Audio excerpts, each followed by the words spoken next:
Hey everybody, welcome to Pop Culture Philosophers. I'm Rockin Robbie Billups, and it's time for my top 5 favorite comic books of the week.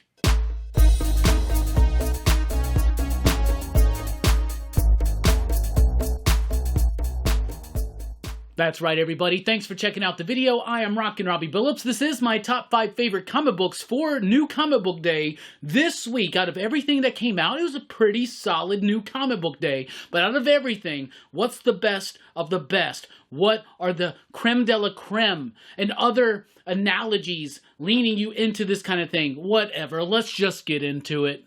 At number 5. Spectro, a one-shot from Aftershock Comics, written, illustrated, and lettered by Juan Doe.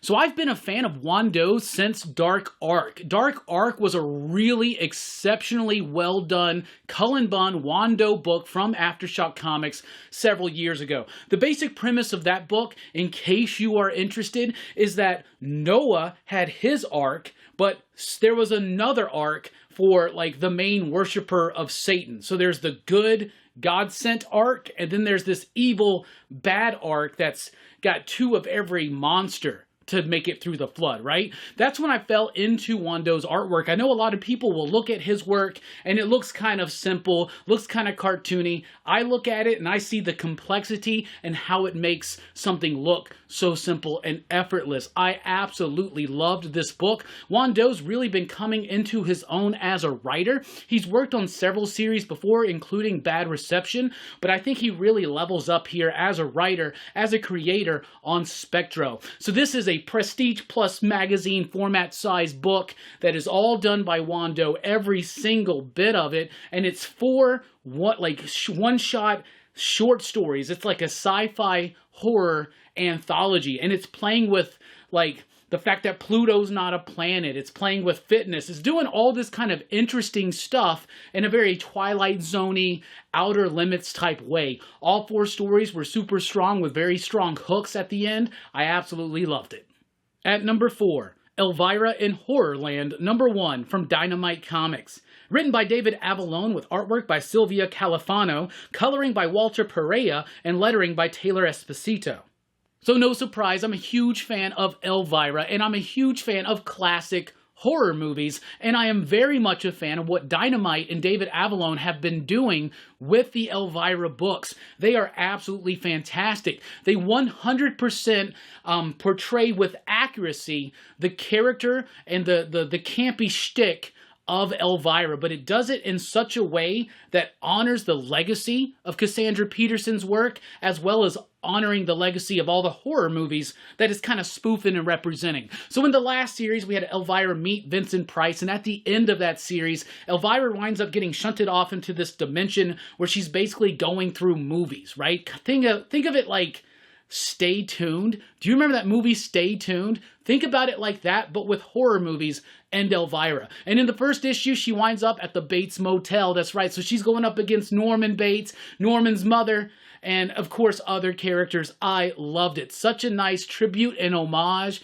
to Alfred Hitchcock's Psycho, as well as, like I said, the legacy of Elvira, but it keeps it fun, it keeps it light, but it keeps it filled with charm and heart. The artwork is super solid. Everything about this book works. If you're a fan of Elvira, if you're a fan of classic horror movies, this is a no-brainer. Get into it. At number 3, Batman Beyond the White Knight, number 3, from DC Black Label. Written and illustrated by Sean Murphy with colors by Dave Stewart, lettering by AndWorld Design.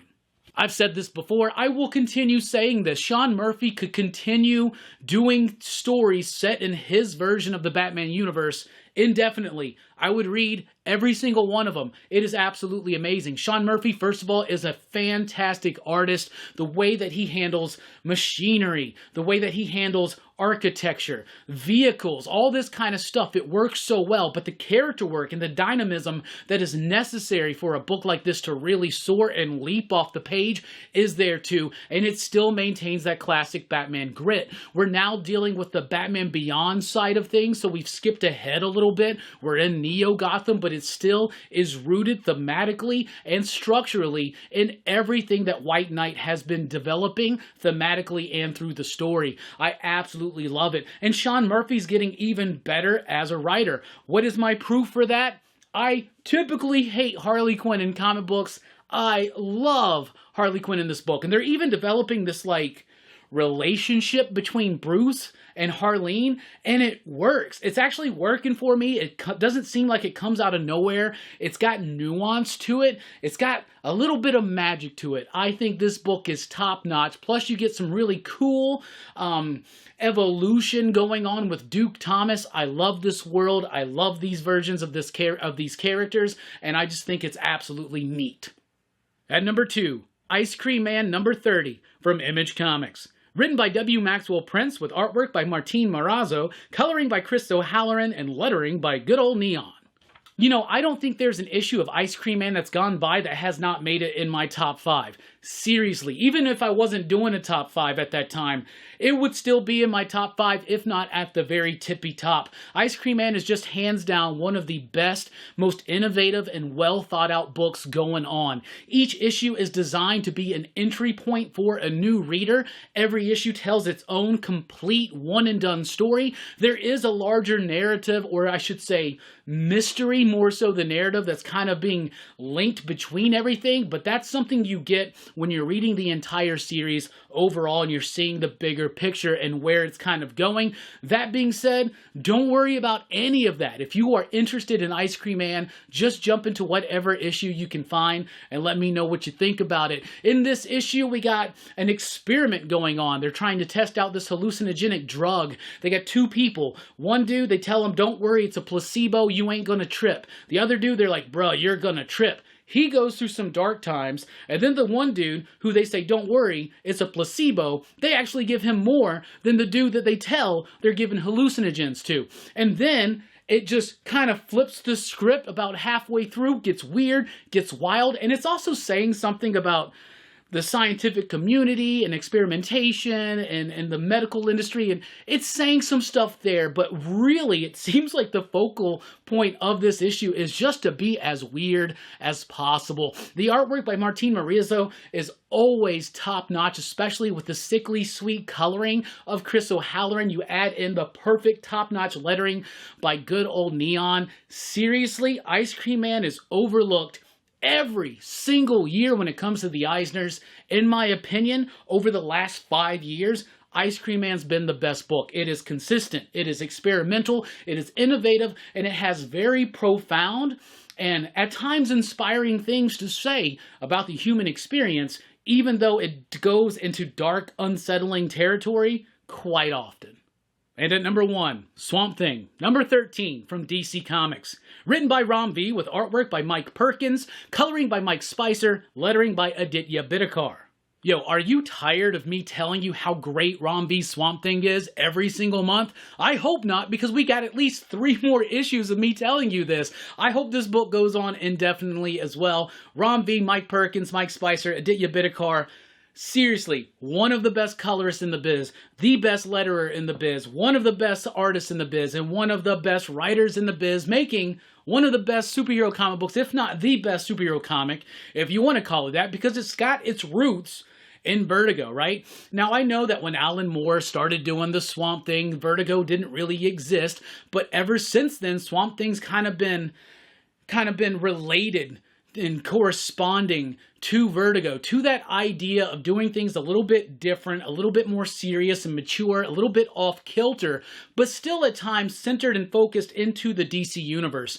This book slaps. It's amazing. Even if you don't like DC books, I would highly encourage you to check this one out. They're saying something. First of all, Ram V's introducing a new avatar for Swamp Thing, this dude named Levi. We're into his story. They built that up over the first 10 issues, and now they're really just nailing everything thematically and story, narratively.